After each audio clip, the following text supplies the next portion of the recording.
is the WrestleBread Podcast, bringing you the latest news, recaps, and analysis of AEW and WWE. Get the unique perspective from a wrestling fan of over 25 years. Here's your host, Jaydee.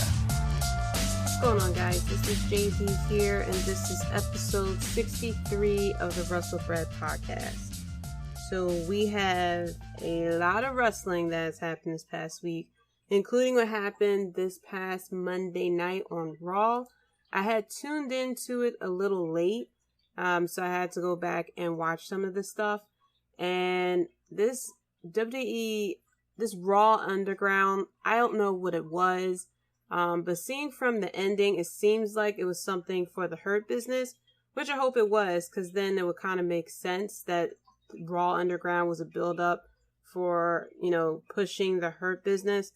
But if it's not, then it made no sense to me. I mean, we got these strippers or something like that were badly dancing. The shooting of the matches was annoying because I thought we had, crazy zoom ins and shaky cams with regular Raw and SmackDown matches. But for the Raw Underground, I mean, the zoom in went in like crazy. It reminded me of the part in Family Guy where it was the wacky waving inflatable arm tube men things, and the camera kept going crazy, zooming in and out. That's exactly how it was with Raw Underground. Also, we saw Nia Jax being suspended indefinitely for some reason. We also had the 24/7 championship, which was in a triple threat match, which I guess, with Tozawa and his ninjas, Tozawa is now the 24/7 champion. Who knows? R-Truth's going to do nothing but chase after him, so we're going to have that going on. We have Sasha Banks versus Shayna Baszler, which is exciting on paper, but of course, because it wouldn't make sense for Shayna Baszler to win, and it wouldn't make sense for Sasha Banks to win as well, it resulted in a no contest.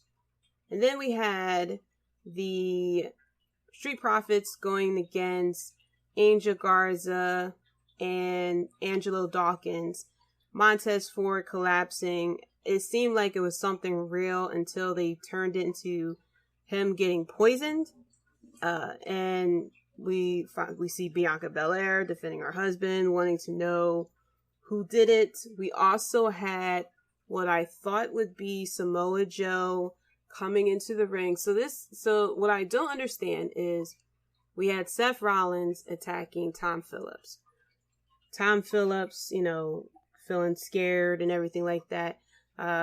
Seth Rollins told Murphy to attack Tom Phillips. Samoa Joe gets up to defend Tom Phillips. Sat there and talked that shit to Seth Rollins. Seth Rollins get into the ring, challenges Samoa Joe. Samoa Joe starts rolling up his sleeves, and I'm like, yes, we about to get it in with Samoa Joe finally.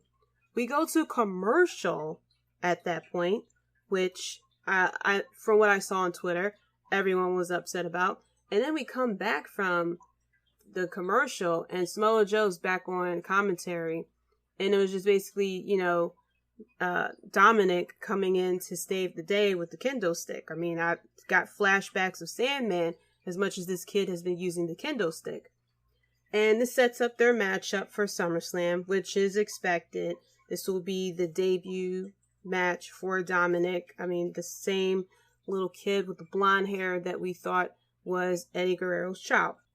And I don't know, him saving Aleister Black, now he's saving Samoa Joe. I mean, they're really building up this kid, so I'm really hoping the little bit that he showed was very promising. I have to admit, he did the 619. He took down Murphy and Rollins, without any help. So it's very promising of what's to come for SummerSlam. But like I said, with this whole Raw Underground, then we had people dressed up in black with hoods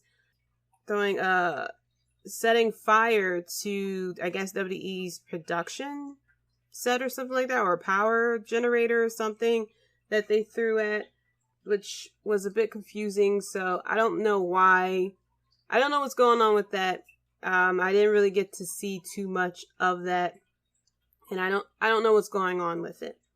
Going into all that has happened last week, I did watch Impact, like for real this time, and we saw Eddie Edwards versus Trey for the Impact World Championship. Now, for this to be my second time watching Impact weekly show, I watched it on Twitch. It really wasn't that good. I mean, we had this Wrestlehouse segment, which is cool. It is cool, but it would have been cool if that wasn't like the biggest premise of the show. There were people who liked it. Like I said, it was a cool concept, but we only had about, 2 matches from this. We had a flashback. We were having flashback little segments they showed, but we pretty much only had 2 matches.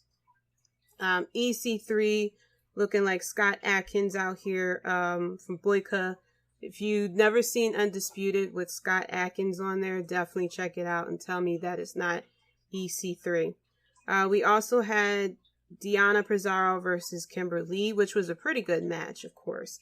But this whole Wrestlehouse, I don't know, maybe because I'm coming into Impact Wrestling, not really knowing a lot of the background. I didn't really get Wrestlehouse. Like, why are we doing this? And it took up pretty much a lot of time of the show. So we really didn't get that much wrestling matches. We did get, this was in Wrestlehouse. I mean, they had wrestling matches they had wrestling matches in Wrestlehouse, but they were very quick. It was just kind of like thrown together. So, and we also had Katie Forbes showing off photos. Like, I still don't get this girl. Like I said, nice body, but where's the wrestling? Okay, this is definitely giving me diva bikini contest, bra and panties matches vibes. She has taken a couple of steps for me. Going to AEW, this was a pretty good show. It had a lot more wrestling than Impact did. We had the Friends versus the Inner Circle, which was a crazy match. The Friends, of course, winning due to help from Matt Hardy. We still get, if you don't watch BTE being the Elite on YouTube, you wouldn't catch on that Matt Hardy is going through this like identity crisis where he comes through like 5-6 personas in one episode. Then we had Cody Rhodes putting his TNT championship on the line, going against Warhorse. I didn't know who Warhorse is. So what I like about these open challenges and the fact that it's to anyone, including people outside AEW, is that we're introduced to different people. So I never heard of Warhorse before.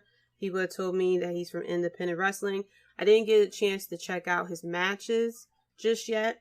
I do plan to check out his matches because he was pretty impressive on AEW Dynamite. Afterwards, we had the Dark Order attack Cody for some reason, and which resulted in the appearance of Matt Cardona, or Zack Ryder, as he's formerly known as, who was looking very dark. I mean, geez, I almost didn't recognize him at first, but I didn't understand why the Dark Order attacked Cody. But what I'm starting to see with Cody Rhodes in this open challenges is him slowly turning heel, getting very cocky, I should say. And normally when you're cocky, once you get too cocky, you start turning heel. So I kind of see the slow burn of it all. And I don't know if they're going to save it for when they're in front of an audience to have this happen, or if they're going to try to have it happen a little sooner. But I definitely do appreciate these open challenges that Cody Rhodes is doing. We also had the Dark Order versus Hangman Page and Kenny Omega. And I don't know. I know that the Dark Order is very popular on YouTube with the BTE episodes, but on AEW Dynamite, they're not really doing much for me. They have been consistently losing, and it just feels like, Brody Lee has a like cult of jobbers or something. So I'm hoping that even if they have to like go against a lesser team, maybe for them to pull off some wins, just to kind of build up a bit of more of a dominance, because they definitely have numbers to really crush it. But I guess they only want to concentrate on the one, heel stable, which is the Inner Circle. But the concept of what the Dark Order is starting to turn into is pretty cool, but they just don't have the wins under their belt. We also had Jon Moxley Jon Moxley and Darby Allin versus Ricky Starks and Cage. This was very short. This spot with Darby Allin and the skateboard of Tex, which I didn't even realize until you see Ricky Starks' back. Which, if you haven't seen the photos of what his back looks like after they took out them thumbtacks, it's really something. It felt rushed. And then they announced during the end of the match that next week it's going to be Darby Allin versus Jon Moxley for a title shot. And I'm like, where is this coming from? Like, what did Darby Allin do to get a title shot? I mean, maybe I'm wrong, but I could have sworn Darby Allin just kind of returned back to wrestling after being out. And what I don't like that is starting to happen with AEW is that these title shots are being handed out like Christmas cards. What did Darby Allin do to get a title shot? MJF comes out with an excellent promo. I mean, give this guy a mic anytime and he'll definitely knock it out of the park. He is challenging Jon Moxley to All Out, which would be, I think it's actually soon. I have to see when they're trying to have All Out happen. But he was pretty funny. He said that Jon Moxley was cosplaying as Stone Cold Steve Austin, which I thought was pretty funny. He challenged Jon Moxley, and Jon Moxley, from what I remember, okay, so All Out is going to be on September 5th, by the way. And Jon Moxley, I believe he accepted the match before this tornado tag. Going to NXT, I caught parts of NXT. I had tuned in when it was Shotzi Blackheart versus Mercedes Martinez, who has a new look and a new theme because of the Rob Stone, of course, who is cosplaying as Tony Khan, I guess. And then we got a Keith Lee promo, and Cameron Grimes comes out. Cameron Grimes comes out and straight up does the Stewie to me. He was like, Keith Lee. He kept saying Keith Lee until, of course, Keith Lee knocked him out, of course. We also had Dakota Kai and Candice LeRae versus Io Shirai and Tegan Nox. And it looks like we're setting up for, of course, Dakota Kai and Tegan Nox to continue to go against each other. And we had Roderick Strong versus Johnny Gargano. Johnny Gargano had won that match as well. One thing I forgot with Keith Lee, of course, the lovely Scarlett comes out and we get Karrion Kross with TikTok. So I keep wanting to say Killer Kross. Karrion Kross appeared on the big screen and taunted him, of course. So we're eventually going to get him versus Keith Lee, maybe for TakeOver. Who knows? I'm not 100% sure if that match was officially announced. But then we get the triple threat match for the... Oh, no, sorry. I don't know. Yeah, I guess Karrion Kross and Keith Lee, I don't know when that's going to happen. But we still have the ladder match for a spot for the North American title shot at TakeOver 30.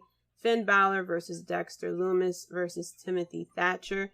I still, Derek Lumis is still cool. Derek Lumis, of course, wins, and so he gets the spot in the ladder match. So now we have Bronson Reed and Derek Lumis, who I think will definitely add to the ladder match. Very interesting choices. I would have thought Roderick Strong and Finn Balor would have won these matches, but I'm not mad at other superstars getting a chance to shine at a takeover. Especially the fact that we had a lot of Roderick Strong due to the Undisputed Era, and we had a lot of Finn Balor over these past years at Takeover. So I'm not mad at it. Hopefully we still get Finn Balor with something on Takeover, but I wouldn't be mad if that means that other people get to shine and put on some great matches as well. Going on to SmackDown, Big E is here, and he is here to kick ass and take names. I was going to say the chew bubblegum part, but that completely slipped my mind. He went against The Miz. We had John Morrison out there. John Morrison eventually gets kicked out, but Big E picked up the win with a submission. We also had AJ Styles versus Grand Metalik, which was a pretty good match. But of course, AJ Styles retains the title. We had Naomi going against Lacey Evans because Naomi deserves better. She actually wins this match this time. Don't know where this is going to go. Maybe they'll have a match, for every SmackDown, I guess, until SummerSlam or something. But we also had a rivalry that I was hoping we would return to, which is Sonya Deville and Mandy Rose. I would have thought we would get a lot more intensity from this rivalry, which is another step that we definitely did on SmackDown. Sonya Deville watching from afar, Mandy Rose, and the Heavy Machinery guy, Otis. And Otis talking about eventually going out on a date. Mandy Rose was getting prepped up backstage. Sonya Deville attacks her, cuts her hair, smear makeup all over her, picked up some clippers, and was about to shave her head, which I was like, whoa, I would have been very interested to see how they was going to pull that off. But of course she gets stopped by officials and the producers, and I don't recall if they showed Mandy Rose meeting up with Otis, who, in case you forgot, which I did as well, he is holding the Money in the Bank briefcase. So I don't know what's going to happen with that. Who's he going to cash in on? When he's going to cash it in? And for why he still has the briefcase, I don't know. We also had Bayley versus Nikki Cross. Bayley, of course, winning the championship, retaining the championship. And I'm still upset that, two women have all the belts. There was, Amber Moon had made a comment about how two women have all the belts while there's still women at home. People, of course, caught offense to it. Was like, well, where is all the anger when Charlotte was getting the titles? And if I remember correctly, people were upset that Charlotte kept getting the titles. I recall Asuka losing her title shortly before WrestleMania 35. Just for Charlotte to have it, just to pass it on to Becky Lynch. All the times that Charlotte got these title shots out of nowhere, which is what led to Becky Lynch rise to the man and, Becky Mania and everything.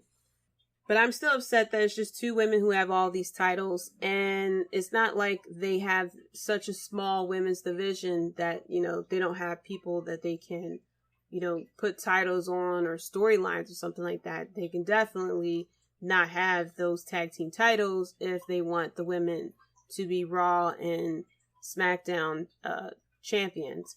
It feels like they just want to be called two belts because of Becky and probably how cool it was to say, Sasha Dos belts or whatever. I'm just waiting for the day where we can just spread the titles around and not fully concentrate on the four horsewomen. Because NXT is proving that you don't really need four horsewomen to have a strong women's division.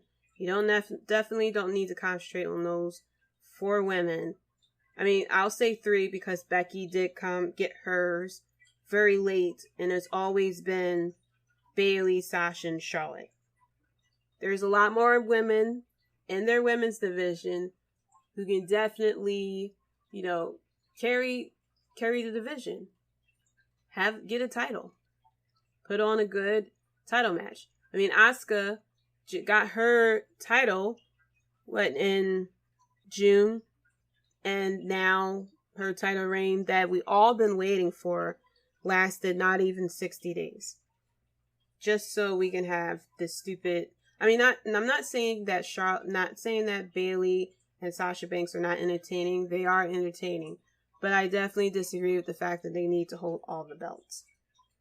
We also had Chad Gable turning heel. But Chad Gable, of course, showing that... I'm not calling him the other name. But Chad Gable showing his strength. He did this, schoolboy roll-up on Matt Riddle before deadlifting him into a suplex. And I was like, that's the Chad Gable that I remember. The American Alpha Chad Gable. It is still a crime to this day that WWE decided to break those two up.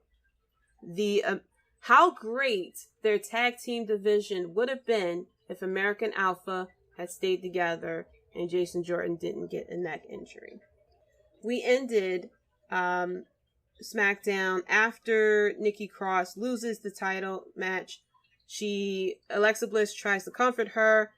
Nikki Cross pushes Alexa Bliss down, and then we have the lights turning off. The Fiend appears. Alexa Bliss doing her best to try to show that she is scared and afraid for her life by looking confused and surprised with her eyebrows. The Fiend puts his fingers up to Alexa Bliss slowly, and then he gives her the Mandible Claw. Braun Strowman was nowhere to be found. I understand he didn't have no matches that night, but I would assume that he would be backstage. And so I guess we're doing the whole damsel in distress. Maybe Alexa Bliss will be turned into Sister Abigail probably this time. I don't know.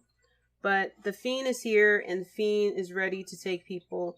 Definitely, flashbacks to the Where to Stephanie segment that The Undertaker did in the limo. But the SmackDown was okay for me. It really wasn't boom, bam, exciting, I have to say. And then, what we came into Raw. So that is pretty much the overlook of everything that happened last week. Some news that has come about. Seth Rollins giving out his reaction to people's reactions of the Eye for an Eye match. Of course, he is a company man, so he's going to defend the company for no matter what. I mean, so he was in an interview with TalkSport, and he compared the Eye for an Eye match against something in AEW, which was completely wrong. But what he said was, at the end of the day, was it ideal? No. Did it catch people's attention? Sure, it ended up on TMZ. I think we sort of accomplished what wrestling wants to accomplish, and that we told a very interesting story and there was some outside interest in the finish, even though it was very weird, and that's okay. I think pro wrestling can just be one-on-one, hold-for-hold wrestling, or it could be a storytelling like any other form of television. And I think that when you start to look at it too critically, especially stuff like that, I don't know, to me it reeks of 2020 trying to pick everything apart. If you like the Lake of Reincarnation AEW, but you hate the Eye for an Eye match, you know what I mean? Then where are we really at here? So, of course, the Lake of Reincarnation did not occur in AEW. People with any type of cell phone or internet access can easily look it up and know that that did not happen in AEW. AEW was not even thought of when the Lake of Reincarnation had been created. I understand Seth Rollins wanting to defend this match. Like I said, he's a company man. He will always agree with the decision-making of WWE. I feel as though, yes, we are going to criticize, we're going to criticize the Eye for an Eye match because So people like the Lake of Reincarnation because it was created to be silly. It wasn't something to be taken very seriously. Same thing with the Stadium Stampede. It was created to not really be taken seriously. You can clearly tell that by the fact that the Inner Circle came out with the football gear on. For Seth Rollins and Rey Mysterio, the thing that WWE really likes to do, and yes, there are people who will pick things apart no matter what, like we always see on Twitter. No, you can't satisfy everyone. There's always going to be people who's going to hate things that WWE does. There's going to be people who's going to hate everything that AEW does. There's no stopping that. But the thing is with WWE always try to portray themselves as being taken seriously, that they are the best thing going, that they're the only thing on TV right now, that they are at such a high standard in wrestling, sports entertainment, trying to have connections with ESPN because they're on Fox. They want the NFL to promote them. They were getting promotions on the NFL as well. And WWE always tries to take themselves so seriously, they feel like they should be a sport, which is why they always try to get these connections with actual sports. UFC, NFL, ESPN, sending their wrestlers out to all these radio shows and everything like that. They want to be taken seriously. So every time that WWE does something silly or something that should be taken as silly, but they wanted to make it serious, it's going to get picked apart. I had an issue for the eye for an eye match because I thought it was dumb. I can see if the eye for an eye match was with R-Truth, for example, then people probably wouldn't have that big of an issue with it because we already know that it's comedy. People had an issue with, some people had an issue with the Street Profits versus the Viking Raiders because it was straight up comedy. I was one of those people who had an issue with it because I felt as though that you can't really, the tag team division WWE really cannot lend itself to comedy because it's not strong enough to really to handle a comedy segment and still take itself seriously. The WWE does their comedy timing sometimes at the wrong time, with the wrong wrestlers, with the wrong circumstances. Because they have people who like to run their mouths to media outlets or to their friends who like to tweet on social media, the eye for eye match was already dead in the water because people were hearing a lot of rumors of how the finish is going to be. You want to do this whole eye for an eye match or, these serious segments where, people are taken to a local medical facility, things like that. But they didn't put effort into the finish. I mean, you had Seth Rollins throwing up because Rey Mysterio was holding one of them fake eyes that you get at the dollar store, or a fishing bait or a fishing buoy, as someone was saying as well. So that's my opinion as far as why WWE gets picked apart like that. So yeah, people are going to like the Lake of Reincarnation because it was created to not be taken seriously. It was brilliant as far as creativity.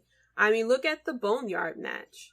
The Boneyard match, people didn't really know what to think, but that was pretty good. I mean, you can compare that. If people didn't like the Boneyard match, then yeah, you could compare it to the Lake of Reincarnation. You do it that way. But with the eye for an eye match, it was comedy that WWE wanted us to take seriously. That's why they sat there and explained immediately after the match, if the cornea is, still attached, and the nerve's still attached, and we can still save his vision, this, that, and the third, this is what the doctor said. That's why people didn't take it seriously, okay? But Seth Rollins is going to be Seth Rollins. He's just going to always defend on Twitter. The other piece of news is that the NBA playoffs, of course, is going to be happening on TNT. And something that I already knew was going to happen, TNT likes to play NBA on Wednesdays. And because we have the playoffs coming up, TNT is shuffling AEW Dynamite. So the episode that is supposed to air on August 19th will air August 22nd at 6 p.m. Which is pretty interesting because we're going to get at least 1 hour of Dynamite that is going to take place the same time as Takeover. I didn't realize that it was 6 o'clock. I thought it was 8 o'clock, so I just read it. But it's very smart that they put it a little bit earlier so that they can catch the audience that is about to tune in to NXT TakeOver to kind of get an extra hour of wrestling with AEW Dynamite. They could definitely capitalize on the crowd for that first hour. Wednesday, the next week's episode, August 26th, will air on Thursday, August 27th at 8 p.m. And then the episode on September 16th will air on Thursday, September 17th at 8 p.m. as well.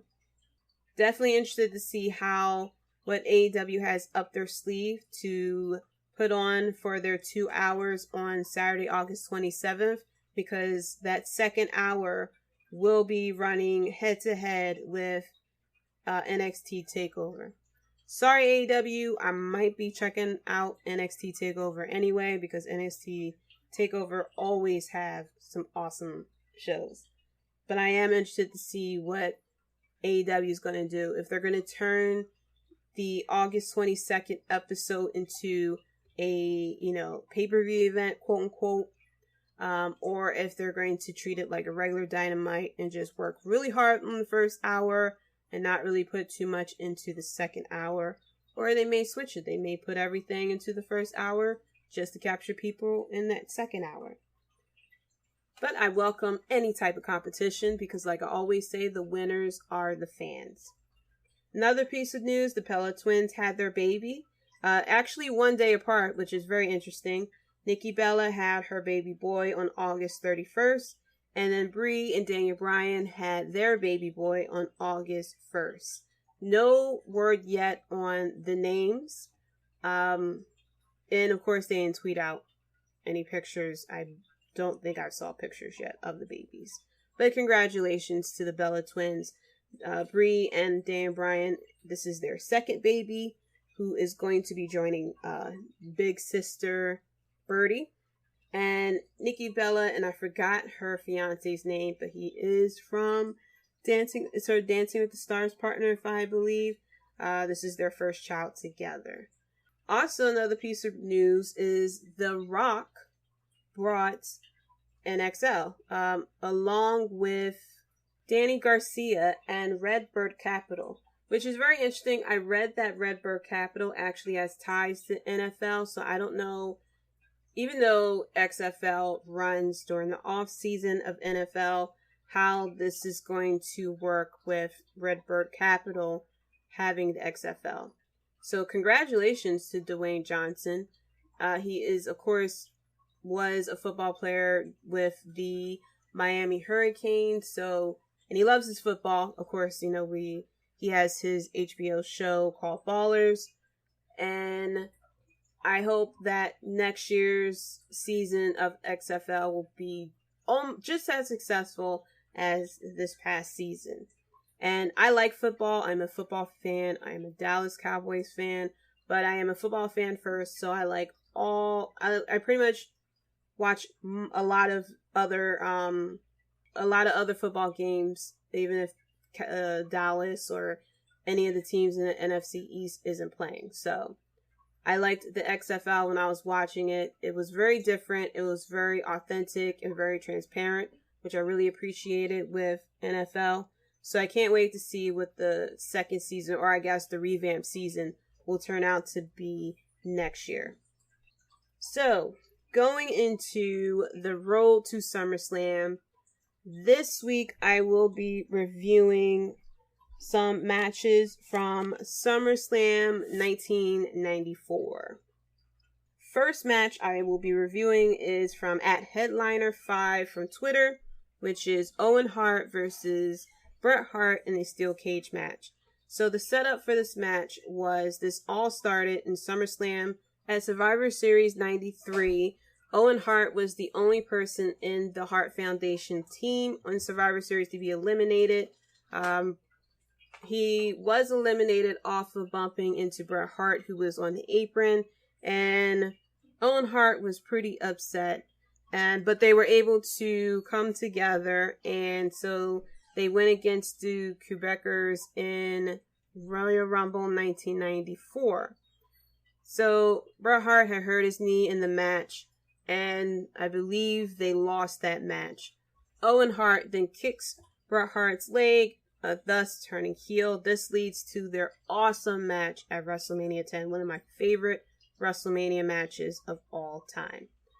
Owen Hart wins that match. He goes on to win a King of the Ring, thus becoming the King of Hearts. He wins 2 Slammies. 1994 was Owen Hart's year, and I was a fan of Owen Hart during this time.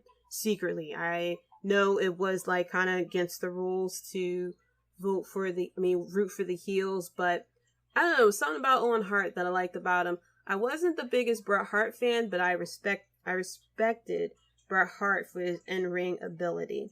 So the Hart family was divided. We had Jim the Anvil Neidhart, who was on Owen's side. We had the British Bulldog, and we had Bruce Hart, who was on Owen's side. The parents, of course, they were neutral. They just didn't want the boys to get hurt. The funny thing was, the Hart family was being interviewed, I think, by Todd Bengill at this time. And Jim the Anvil Neidhart was wearing sunglasses, and Bruce was turning around and yelling at him and pointing his finger in his face, stuff like that. And Jim the Anvil Neidhart had his arms folded, just sitting there with 0 fucks on his face. Sitting there like, don't point your finger at me. Don't point your finger at me. So this match, the interesting part of this match, there was a sequence when they were going for the door, and the other brother will pull their brother away and then dart for the door, and the referee kept shutting the damn door for some reason. Definitely not realizing that, hey, the other brother may come for the door, like it kept happening like 5 times. Now, this SummerSlam took place in Chicago. This match lasted for 32 minutes, and I have to say, for this to be a cage match, the match went on for a little too long, but it told a lot of story in it. And there's some people who felt as though it could have been a lot better, that, they didn't really, the critics were saying that, Bret Hart, going to escape out of the ring and, escaping through the door and climbing over the ring instead of like standing his ground and fighting. Yeah, but this is back in 1994. And could it have been a lot better? Yes, it could have been a lot better. Of course, it wasn't as good as their match at WrestleMania 10. And then this was, I forgot the exact reason why, but this match was cut very short. The feud was cut very short. They didn't really feud that much after this match. This was pretty much like a squash match for them. The end of the match, we had Owen Hart, who was trying to climb down. They both were on the side of the cage, on the outside of the cage. Owen Hart gets his leg stuck. He flips upside down, and then Bret Hart jumps down to win the match. Jim the Anvil Neidhart climbs over the guardrail, and he clotheslines the British Bulldog from behind. The spot that was kind of improv was that when the British Bulldog fell over the guardrail, he actually took his wife Diana with him.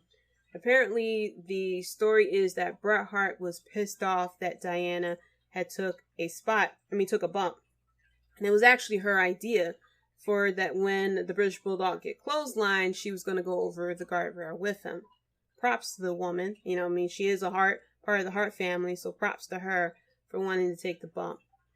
Jim the Anvil Neidhart then starts attacking Bret Hart, They put Bret Hart into the steel cage. They padlock it, and Owen Hart and Jim the Anvil Neidhart goes to town on Bret Hart.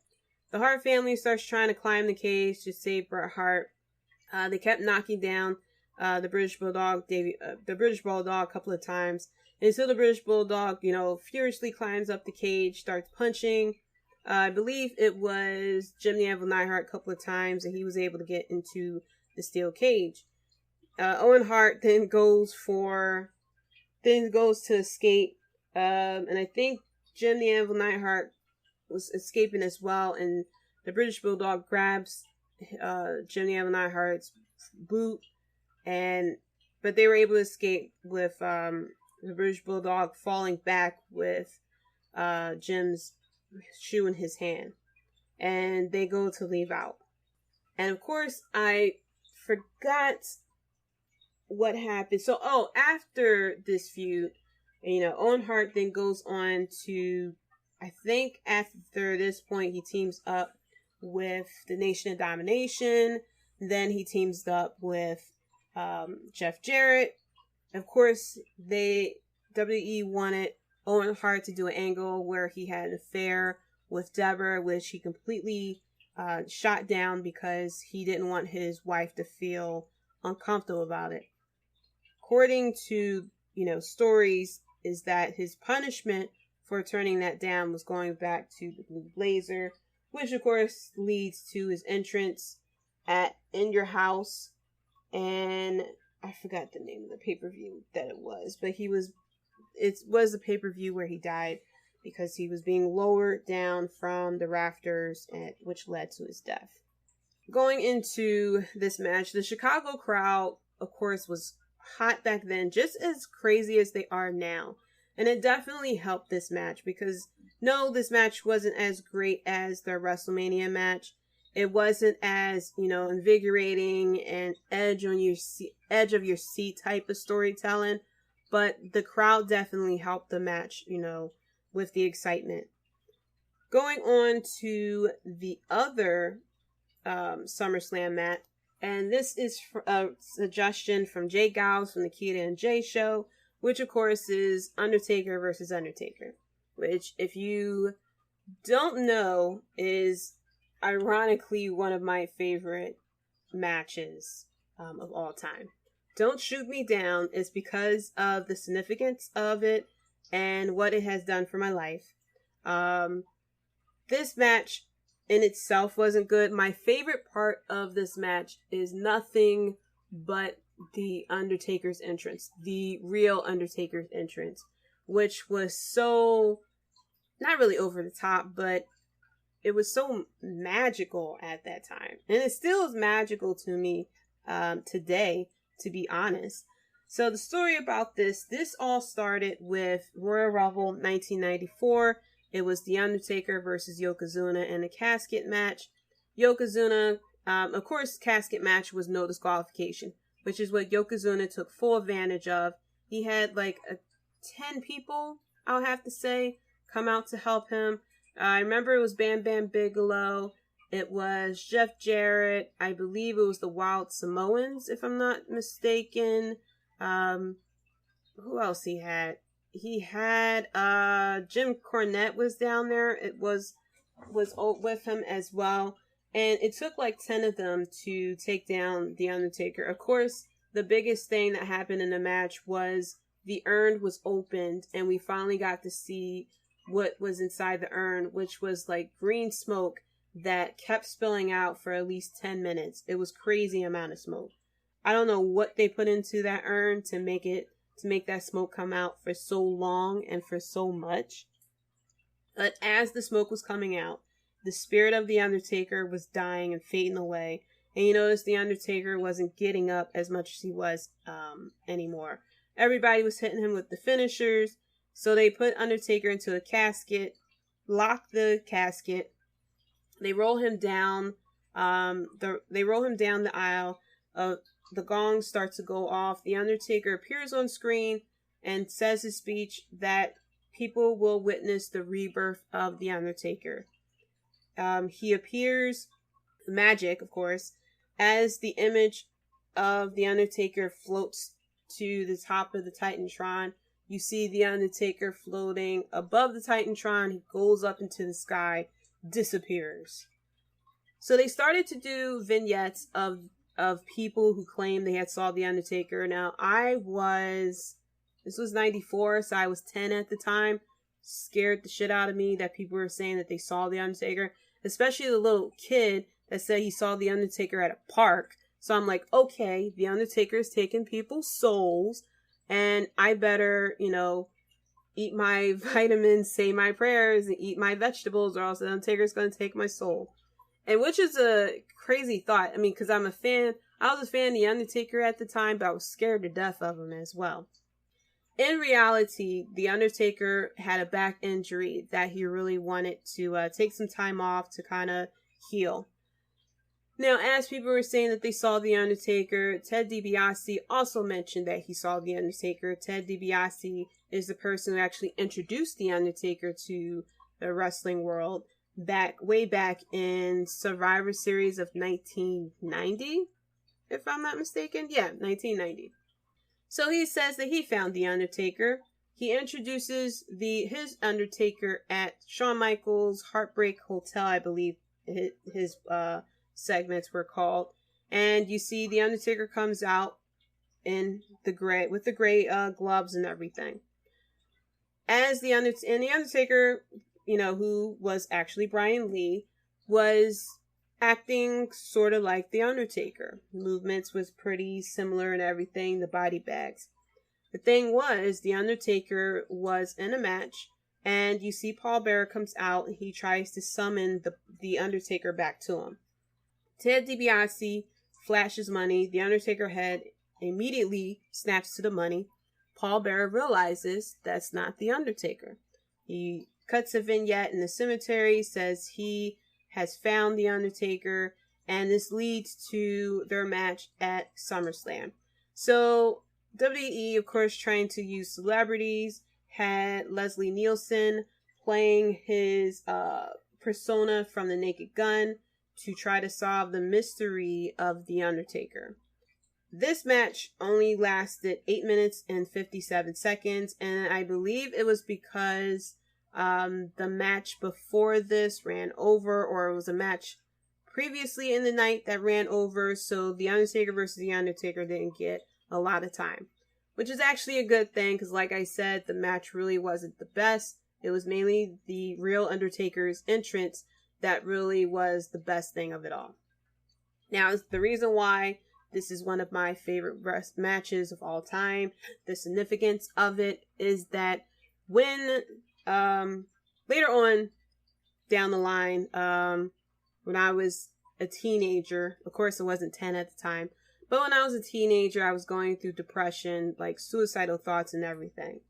And I actually had a DVD. It was called The Undertaker, He Buries Them Alive. I believe it was a VHS tape. I don't know. It was that weird time where I had VHS tapes and DVDs. So I'm not quite sure. I think it was a DVD that it was in. I hope it's still in the basement, in the container in my mom's basement. But it was, I'm very sure it was a DVD, not VHS tape. Because I don't remember rewinding the match by, hitting the stop and record and having to, wait for it to rewind. So I'm very sure it was a DVD. But it was called The Undertaker, He Buries Them All, and it had 5 matches from The Undertaker, and one of those matches was The Undertaker versus Undertaker. And I think there was another match of him versus Kamala, I think him versus Jerry Lawler, and it was a couple of other matches as well. So whenever, it was one time that it was really bad, depression was really bad, I was really feeling it, suicidal thoughts and everything, and I saw the DVD and I was just like, I just turned it on and I kind of used it to distract myself. And because as much as I love that Undertaker entrance, I kept replaying that match, just basically as a therapy session. Not really a therapy session, but to kind of take my mind off of what I was feeling or what was going on. And for these 9 minutes that the entrance and the match that lasted, I wasn't worried about my problems or my issues. So this match, is kind of a reminder of what I went through and what pulled me through. One of the things that helped me during that dark period of my life. So that's why I always look at Undertaker versus Undertaker as kind of like, I liked it. As corny as not, it was not one of the best Undertaker matches, of course, but it was just, it's the significance of the match. But going back to the overview of this match, so for SummerSlam, Undertaker versus Undertaker, we had the Gray Undertaker come out with Ted DiBiase, and then we had Paul Bearer come out by himself, and he summons the Druids, who are pushing a black, double-wide, double-deep casket, which was pretty much almost the same casket that was used in his match versus Yokozuna, except for the one that he used at Royal Rumble was, basic wood, but it was still double-wide, double-deep because Yokozuna is a large man. So the casket opens up. People thought The Undertaker was in it, but the casket opens up and it's this big wide urn. Paul Bearer gets into the ring. The lights go out. He opens up the urn and it's actually light coming from it. Basically, it's a flashlight for us adults, but there's a light that's coming from it. And what's really cool was, at that time, it had like smoke in the air and it looked like the urn was taking the smoke that was in the building, and because the light was pretty bright, but as the entrance was happening and things like that, the smoke was in the ring, going towards the ring, and it looks like, because the light was so bright, that the smoke was swirling and going inside the urn. So there's lightning and thundering. Jerry the King Lawler, who was on commentary, mentioned how cold it was getting, and the shot that I love, I'm going to get a poster of it if I could find it. It is the entrance, which is basically like a big box. It's not like the entrance ramps that they're using. It's not like it is now. It was basically you're stepping through a square opening. You see the Undertaker standing there, and there's this purple hue that pops up behind him, and you see this cool outline of a dark figure. And Vince McMahon, who was on commentary at the time, he goes, "Oh no, my goodness." And Jerry King Lawler, of course, didn't believe that there are two Undertakers. He starts going, "Oh my gosh." And the Undertaker starts walking out, and you don't really see that he's wearing purple at first because of the lighting, how dark it is. But his theme music changes with the violins, which I love that theme music, I have to say. When I first heard it, I went crazy. Every time I hear it, I kind of go a little bit crazy because it was so good. But then he, of course, turns on the lights, and that's when you realize he's purple. I guess, to tell the difference between the two, the Undertaker has evolved. But the purple Undertaker is one of my favorite Undertakers. I don't know, I love the theme music. It was a cool look, and everything that happened when he was purple. We get the Undertakers it was a cool shot of them taking off their jackets and hats and their tie. Of course, Brian Lee was kind of mistiming the hat and everything, because you can see him kind of rush to meet up with the real Undertaker. And then we get the bell goes off. They go face to face. You can clearly see how short Brian Lee is to Mark Calloway. And there's this part, I don't know why, but I don't know, but Brian Lee gets even closer to Undertaker. It looked like he was about to kiss him or something. But of course this was, pre-American Badass, so the Undertaker is still very slow. So it's just nothing but slow strikes, clothesline over the top rope. They're landing on their feet. Undertaker going after Ted DiBiase. Brian Lee Taker going after Paul Bearer. And it was just very slow. The crowd was still no. Let me not lie. The crowd was pretty quiet because it was just like, what is this? What is this in front of me? It's two Undertakers. The real one, of course, is the purple one, but it's like, I don't know about this. They were pretty cool. They were hot for the entrance of the Purple Undertaker. But with the match going on, it's just like, I don't know. You know, it really wasn't the main event that it should have been. Of course, people were saying how Bret Hart versus Owen Hart, which I forgot to mention was for the WWF World Heavyweight Championship, should have been the true main event. But of course, the biggest storyline was The Undertaker versus The Undertaker. And it was, like I said, it was slow movement. People was just like, you know, not too much into it as they were from the steel cage match. I don't know if I think it's a combination of the fact that they were exhausted for cheering for the cage match because it was for 30 minutes. And the Undertaker versus the Undertaker match was very slow and like not really like anything much exciting going on. But this match ended with Brian Lee Taker going to do the Tombstone Piledriver, and then the real Undertaker reverses it in one of the coolest ways I've ever seen. It was basically real Undertaker put his arms out, and then they go flip reverse it, and the Undertaker does the move. Brian Lee Taker wasn't getting up. The Undertaker did the Tombstone for another 2 times, and then he does his pins him, and victory. Ted DiBiase then runs off. The Undertaker then puts Brian Lee Taker into the casket, and then he gets, pulled away from, he gets pulled away into oblivion. So this leads to the revenge match of The Undertaker versus Yokozuna, which was in a casket match, of course, the double wide, double deep casket. And if you didn't know, this happened at Survivor Series 1994, where we had Chuck Norris as at ringside for the special guest enforcer. And he did a nice sweet chin music. He did a nice super kick to Jeff Jarrett at that time. And of course, this was Chuck Norris at the height of Chuck Norris. I mean, there is no height to Chuck Norris. What the hell am I saying? All the facts that I have learned about Chuck Norris, there is no height to Chuck and Norris. Chuck Norris is forever resting on eternity. SummerSlam 94. It wasn't as exciting of a pay-per-view, but, I loved Bret Hart versus Owen Hart a steel cage match. And, of course, The Undertaker versus The Undertaker match. So next week, I will be reviewing Daniel Bryan versus John Cena. And also... No, I'm lying. Excuse me.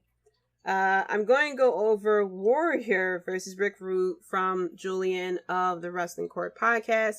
He didn't really indicate... I didn't realize that there are 2 matches of Warrior versus Rick Rude. So I'm going to do both of them because I'm doing 2 matches at a time for these events. So if you want me to review a SummerSlam match, definitely tweet me. You can hit me up on Twitter, hit me up on Facebook. Let me know which match you would like for me to review. And I will do it until SummerSlam. So that's it for the WrestleBread podcast. Thank you so much for listening. Be sure to follow me on Twitter at Jaydee Talks. That's JAYDEE Talks. Follow the podcast at WrestleBread2. Shout out, like I had said, to Julian and Rob Bass from the Wrestling Court podcast and AlternativeMinds.com. Keita and Jay from the Keita and Jay Show. Chris from We Talk Next, that is also featured on the Keita and Jay Show. Nando and Larry for Half K Podcast. Devin Hafiz from Clark Street Wrestling. Next week, I'll give another breakdown of all the news and everything that happened with wrestling. I'm going to check out Impact again to see if maybe they'll produce a better week. Who knows? AEW this week, I believe they're calling it Super Wednesday. We are going to get Jon Moxley versus Darby Allin for a title, which I'm going to predict is going to end in a no disqualification or something because of MJF. We're also going to get another qualifier match in NXT for the ladder match on Takeover 30 for the North American title as well. And then all that's happening with SmackDown as well, the fallout of Alexa Bliss and the Fiend segment too. So let me know your review on everything. Hopefully I am entertaining for you guys. And until next time, guys, peace. Thanks for listening. If you enjoyed the show, be sure to subscribe and leave a review. Check us out at WrestleBread.com and subscribe to WrestleBread on YouTube for more breaking news and Jaydee's opinions.